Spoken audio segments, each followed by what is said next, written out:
প্রধানমন্ত্রী হিসেবে গতকাল শপথ নেওয়ার পর প্রথমবারের মতো তার মন্ত্রিসভার সদস্যদেরকে নিয়ে সাভারের জাতীয় স্মৃতিসৌধে জাতির শ্রেষ্ঠ সন্তানদের সম্মান জানালেন প্রধানমন্ত্রী তারেক রহমান।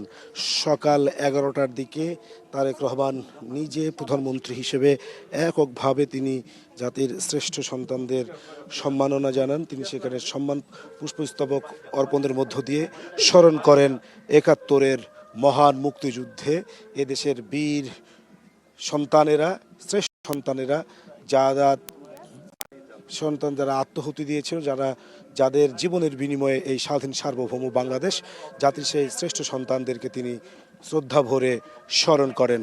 এরপর তারেক রহমান তার মন্ত্রিসভার সদস্যদেরকে নিয়ে সেখানে তিনি পুষ্পস্তবক অর্পণ করেন জাতির শ্রেষ্ঠ সন্তানদের। এখন এই সাভার জাতীয় স্মৃতিসৌধের পার্শ্বে একটি বৃক্ষ রোপণ করে তারেক রহমানের প্রধানমন্ত্রী হিসেবে প্রথমবার আসার যে স্মরণীয় ঘটনা, তিনি সেটাকে স্মরণ করে রাখছেন।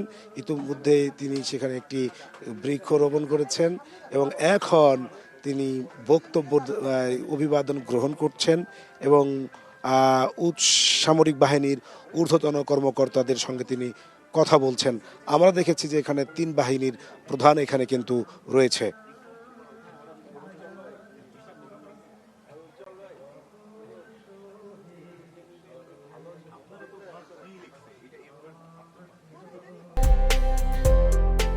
প্রিমিয়ার ড্রপ, গুছিয়ে ফেলুন জীবনটাকে।